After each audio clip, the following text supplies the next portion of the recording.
কিছু কিছু সময় মনে না চাইলেও মনে চাওয়াতে হয়। বাধ্য হয়েছি আজকে একটু বাহিরে বের হইতে। মনে চাচ্ছিল না, তারপরে একটু বের হলাম জরুরি একটা কাজের জন্য।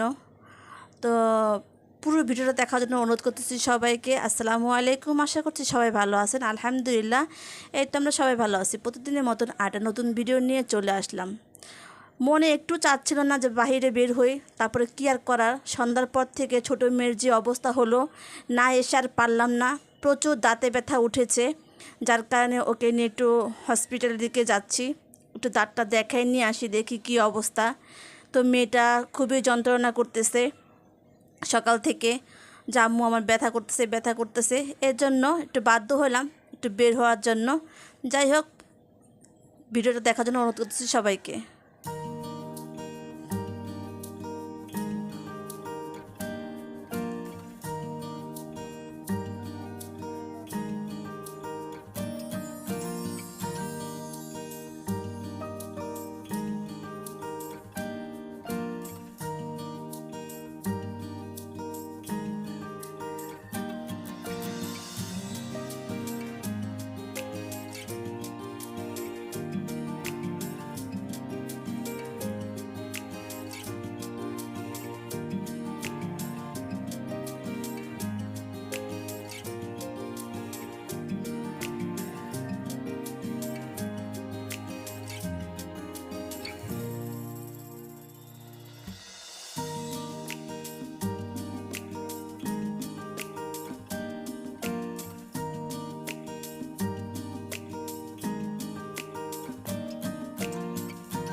খুব সুন্দর জায়গা ছিল, যার কারণে অনেকটা সময় করে একটু ভিডিও করলাম। সন্ধ্যার পরে না এই সাইডটা খুবই ভালো লাগে, লাইট বাতি জ্বালানো থাকে, একটু ঝলক মলক লাগে, খুবই ভালো লাগে দেখতে।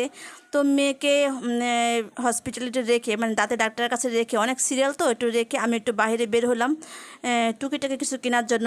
দুই মেয়েকে রেখে আসছি, আমি আর ছেলে একটু বের হলাম। বললাম যে তোমরা বসো, আমি আসতেছি, কারণ অনেকটা সিরিয়াল দেরি হবে। এজন্য আমি একটু আমার প্রয়োজনীয় কাজটা এর মধ্যেও সেরে ফেলি।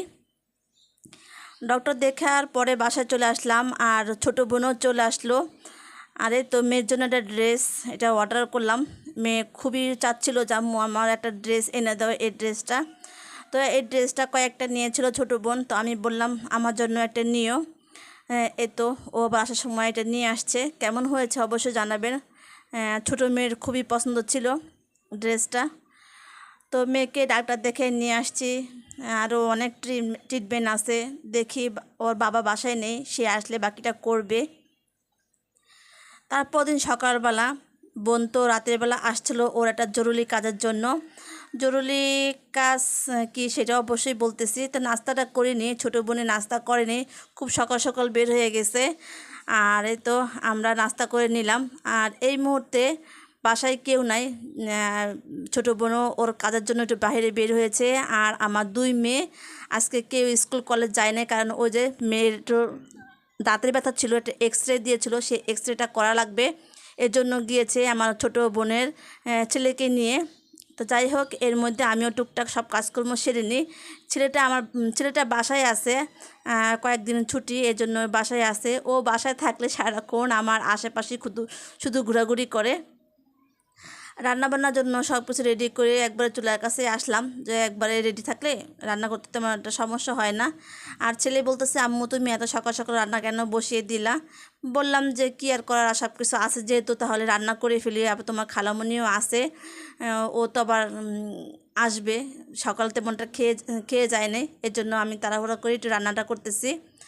তো বড় মেয়ে ছোটো মেয়ে ওরা তো দুই বোনে গিয়েছে একটু, যে বললামই তো এক্স রে করার জন্য, এখনও আসেনি। তো এর মধ্যে আমার কাজটা কমপ্লিট করে নিতেছি। তো সব কিছু রেডি করে ফেলছে, এই তো রান্নাটা এখন বসিয়ে দিব। তো ডাল হয়ে গেছে, ভাতটা এখনও বসাই নেই, চুলার উপরে রেখেছি, পরে বসাবো।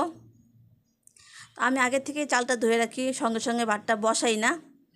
আরে দেখেন, ছেলে আমার সাথে সাথেই আছে, বললামই তো যে বাসায় থাকলে সারাক্ষণ শুধু আমার আশেপাশে ঘোরাঘুরি করে। তো আমি বললাম তুমি কেন আমার সামনে দাঁড়িয়ে আছো গরমের মধ্যে, রুমে চলে যাও, ফ্যান ছাড়া, তারপরেও আমার সামনে এসে বসে থাকবে। তো আমার সাথে একটু হাসাহাসি করতেছিল, কাম্মু তোমার ছাড়া ভালো লাগে না। তো আমি একটু হাসাহাসি করলাম এই সময়টায়। ওর কথা শুনে খুবই ভালো লেগেছিল। তো বললো তো তুমি কাজ করা লাগবে না, তুমি বসো। তো যাই হোক, ছেলে যখন পাকে করে দাঁড়িয়েছিল তখন বলল, আম্মু এই তো প্যাকেটে শুটকি আছে, আমার শুটকি দিয়ে শুটকির ভর্তা বানিয়ে দাও। তো আমি বললাম না, এখন আর সময় নেই। বললো তাহলে তুমি শুটকি দিয়ে চাল কুমড়া দিয়ে ভাজি করো, তাহলে তো আমি দু একটা হলো খেতে পারবো, ভালোই লাগবে। তো ওর কথা রিকোয়েস্টে আমি এই যে চাল কুমড়া দিয়ে চিংড়ি শুটকি দিয়ে একটু ভাজি করে নিতেছি। চেয়েছিলাম এমনি ভাজি করব, আর অলরেডি ভাতটাও বসিয়ে দিলাম। তো চেয়েছিলাম মাংসটা বসিয়ে দিব, কিন্তু দেখলাম যে আদা রসুনটা না শেষ হয়ে গেছে, সামান্য পরিমাণে আছে, ওটা দিয়ে আর হবে না। এই জন্য আমি ভাতটা বসিয়ে দিলাম যে যাক, এর মধ্যে আমি আদা রসুনটাও একটু ব্লেন্ডার করে নিতে পারবো। তো ভাতটাও হয়ে গেছে, আর আমি আদা রসুনটাও এখন করে নিব। তো অলরেডি আমার ভাজিটাও কিন্তু হয়ে গেছে, আমি একেবারে শুকনো শুকনো করে তারপরে নামিয়ে ফেলছি। ভাতটাও হয়ে গেছে, আর এই তো রান্নার মাঝখানে দেখলাম আদা রসুনটা শেষ হয়ে গেছে, তাড়াহুড়া করে অল্প একটু আদা রসুন ছিল সেটা একটু ব্লেন্ডার করে নিতেছি। তো আজকে চাল কুমড়া দিয়ে চিংড়ি শুটকি দিয়ে ভাজি, আর পাতলা করে একটু ডাল আর একটু মাংসটা রান্না করতেছি আজকে দুপুরবেলার জন্য। তো ছোটো বোনে গিয়েছে, ওর একটা কাজ ছিল, কী জানি মানে একটা লাইসেন্সের। তো ওই কাজটার জন্য, আর অলরেডি আমার মেয়েরাও চলে আসছে, প্রায় বাজে এখন 12:30টার মতন। তো আমার ছোটো বোনের ছেলে ওকে নিয়ে গিয়েছিল, আমাকে বলতেছে যে আম্মু ওকে নিয়ে গেছি না, অনেক ভালো লেগেছে, একটু যন্ত্রণা করেনি, খুব সুন্দর করেছিল। তা আমি তো খুব ভয় পেয়েছিলাম, কারণ আমার ছোটো বোনের ছেলে, ও আবার মাছ ছাড়া কিছুই বুঝে না, কিছু হলে বলে আম্মু কোথায়, আম্মু কোথায়। তো আজকে নাকি তেমনটা কিছু করে নাই, তো ভালোই লেগেছিল। তো আমি বলতেছি আমার মেয়েদেরকে যে আস্তে আস্তে বড় হচ্ছে, তো এজন্য মনে হয় একটু ভুলে যাচ্ছে। তো ভালোই লেগেছিল। যাই হোক, মেয়েটা বোরকাটা ছিল অনেক সময় ভিজে রেখে দিছিলাম, তো একটু ধুয়ে তারপর আমি রান্নাটা করব, মানে অফ ক্যামেরার মধ্যে কিন্তু আমি চুলায় রান্নাটাও বসিয়ে দিয়ে আসছি। এই তো চুলায় মাংসটা বসিয়ে দিয়েছি, কারণ এটার কি দেখাবো, প্রায় সময় তো রান্না করে থাকি, এজন্য আর তেমনটা দেখালাম না, আর ভিডিওটা অনেক বড় হয়ে যাবে। তো বোনের আজকে লাইসেন্স ছিল, মানে লাইসেন্সের জন্য গিয়েছে ইন্টারভিউ দিতে। তো ও আবার এজন্য আসছে, রাতের বেলা আসছে 9:30 বাজে। তো আজকে আর থাকবে না, শুধু এই কাজটার জন্যই আসছে, তারপরে ও আবার বিকাল দিক দিয়ে চলে যাবে। মানে একদিনের জন্য আসলো, তাও তো তেমন একটা সময় বাসাও থাকতে পারে নাই। ও ছেলেটাকে রেখে ও খুব সকাল সকাল বের হয়ে গিয়েছিল, 8টা বাজে, সকাল 8টা বাজে, আর আস্তে আস্তে প্রায় 1:30 বাজে। তারপরে ওদিনকে আবার বিকালবেলায় চলে গেছে, 5:30 6টার মধ্যে চলে গেছে। তেমন কোথাও আর বের হতে পারে না, চেয়েছিলাম বোনকে নিয়ে একটু বাইরে বের হব, কিন্তু ওর ব্যস্ততার জন্য আর বের হতে পারে নাই। তো রান্নাবান্না শেষ, এই দেখেন আমার ছেলেটাকে মানে কীভাবে কোলে কোলে নিয়েছে আমার ছেলেটা, আর বোনের ছেলেটাকে গোসল করে দিয়েছে আমার ছোটো মেয়ে। তো এখন খাওয়া দাওয়া করবো। এই দেখেন রান্নাবান্না শেষ, চাল কুমড়া দিয়ে চিংড়ি শুটকি দিয়ে একটা আলু দিয়েছিলাম, ভাজি করলাম, একটু মাংস আর পাতলা করে ডাল। তো ছোটো বোনটা এখনও আসে নাই, তো আমি বললাম যে ও আসুক, একসাথে খাওয়া দাওয়া করব। তো আজান তো দিয়ে দিছে কোন সময়, তো আমার ছেলেটা এখনও নামাজ পড়তে যেতে পারে না, তো ওর সাথে একটু রাগারাগি করলাম যে কেন তুমি যাও নাই। তো একটু রাগ করেছে, কারণ ওই তো আমার ছোটো বোনের ছেলে আমার ছেলের সাথে খেলাধুলা করেছিল, ওর মানে ছাড়তে চাইছিল না, এর জন্য দেরি হয়ে গেছে। তার ছেলেটা ঘরে নামাজ পড়ে নিল। তো আজকের ভিডিওটা কেমন লেগেছে অবশ্যই জানাবেন। সবাই ভালো থাকবেন। আসসালামু আলাইকুম।